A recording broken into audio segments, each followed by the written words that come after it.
My wife said, "I want to start a family, but I don't want your child." I replied, "That's your choice." Then I put the divorce papers on the table. She had no idea I'd already made my decision. Original post. I, 32M, had been with my wife, Marin, 31F, for 8 years, married for 3. We met in college while taking a summer geology course in the high deserts near Moab, Utah. We connected over our mutual love for the outdoors, specifically canyoneering, and built a life together based on shared adventures.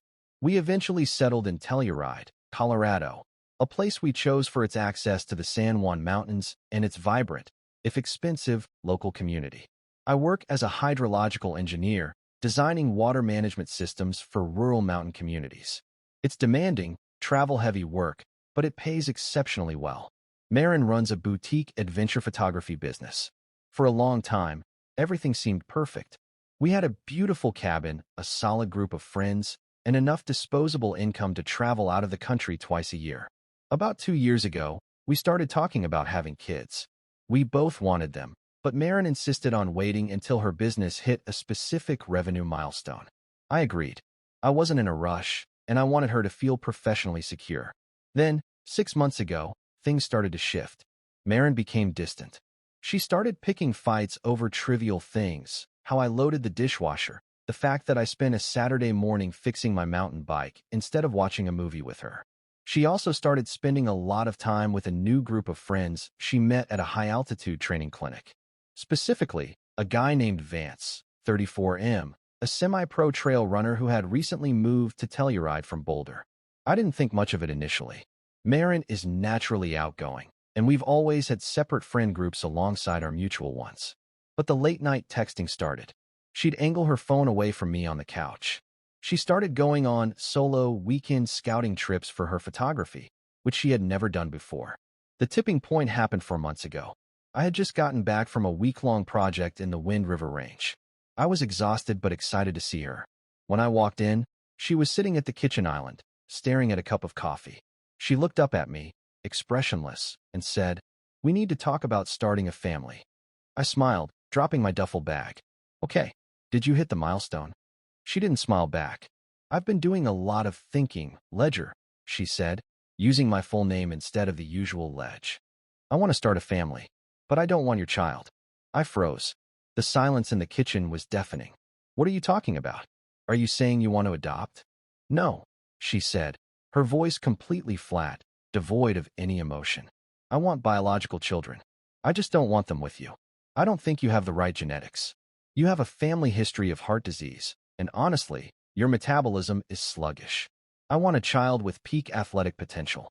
Vance and I have been talking, and he's willing to be a sperm donor." My brain short-circuited. She wasn't just rejecting me. She was insulting my genetics and casually dropping the fact that she had been discussing our family planning with a guy she met a few months ago. "You've been discussing having a baby with Vance?" I asked, my voice dangerously quiet. "It's just practical, Ledger," she sighed, as if explaining something simple to a child. "He's genetically superior. I want the best for my kid." "Our kid," I corrected, though the words felt like ash in my mouth. "My kid," she clarified. "I'd carry it. You just raise it. It shouldn't matter to you if you really love me." I didn't yell. I didn't scream. I just looked at this woman I had loved for 8 years and realized I didn't know her at all. The entitlement, the sheer cruelty of her logic, was breathtaking. I didn't say anything else. I picked up my keys, walked back out the door, and drove to a cheap motel off the highway. That night, I didn't sleep. I hired a private investigator the next morning. I needed to know if Vance was just a sperm donor or something more. It took the PI less than a week to get me the photos. Marin wasn't just talking to Vance about genetics. She was actively sleeping with him during those solo scouting trips. They had spent 3 weekends together at a cabin in Silverton. I didn't confront her immediately. Instead, I contacted a ruthless divorce attorney in Denver. Because we lived in Colorado, an equitable distribution state, I knew she would try to take half of everything, including my retirement accounts, which were significantly larger than hers. But I also knew something she had forgotten. When we bought the cabin in Telluride, Marin's credit was terrible due to some massive debts from her early photography business days. I bought the house solely under my name. with a significant down payment from an inheritance I received before we were married. Furthermore, we had signed a post-nuptial agreement 3 years ago when she asked for a $50,000 loan from my personal savings to keep her business afloat during a slow season. The agreement stipulated that in the event of a divorce due to infidelity, the loan must be repaid immediately with interest, and she waived her right to alimony. I spent the next 3 months meticulously separating my finances. I moved important documents, family heirlooms, and my most expensive outdoor gear to a secure storage unit in Montrose. I played the part of the slightly distant, confused husband. When she brought up Vance and the donor idea again, I just said I was still processing it. Then came our anniversary. She had the audacity to book a romantic dinner at the most expensive restaurant in town. We sat there, drinking overpriced wine, and she smiled at me. "Have you thought more about my proposal?" she asked, reaching across the table. "I have," I said, "and I've made my decision." Her eyes lit up. "Really? You're open to it?" I replied, "That's your choice. If you want a child with Vance, you can have one." "Oh, Ledger, I knew you'd understand. We can start the process." "But," I interrupted, pulling a thick manila envelope from my jacket and placing it on the table between us. "You'll be doing it as a single mother, or as Vance's girlfriend. Because we're done." She stared at the envelope. "What is that?" "Divorce papers," I said, signaling the waiter for the check. "And a copy of the PI report detailing your weekends in Silverton." "Oh, and a formal demand for the $50,000 you owe me, per our post-nup, plus interest." The color drained from her face. She opened the envelope, her hands shaking, and saw the photos of her and Vance. She had no idea I'd already made my decision months ago. "You spied on me?" she hissed, looking around to see if anyone was listening. "You slept with another man and tried to trick me into raising his kid while insulting my genetics," I countered, throwing cash on the table for the meal. "You have until the end of the week to get your things out of my house. The lawyer will handle the rest." I walked out, leaving her sitting there with her jaw on the floor. Update 1. It's been a month since the restaurant incident. The fallout has been spectacular. Maren tried to come back to the cabin that night, crying and begging. She claimed the affair with Vance was just a lapse in judgment, and that the genetic superiority talk was just a misunderstanding. I didn't let her in. I had already changed the locks and packed her essential belongings into boxes, which I left on the porch. She ended up staying with Vance. However, it turns out Vance wasn't as committed to the idea of fatherhood or a serious relationship as Maren thought. When she showed up with her bags and the news that she was getting divorced and owed me over $50,000, Vance panicked. He's a semi-pro athlete who lives out of a converted Sprinter van half the year. He wasn't looking to support a financially ruined, soon-to-be divorced woman. He kicked her out after 3 days. Maren tried to rally our friend group against me, claiming I was being controlling and abusive, but I preempted her.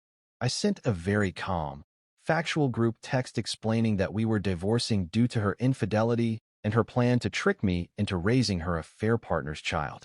I didn't include the photos, but I made it clear I had proof. The silence from our mutual friends was deafening. Almost all of them cut her off. Her photography business is tanking. Without my income subsidizing her lifestyle, she can't afford the marketing or the travel she used to rely on.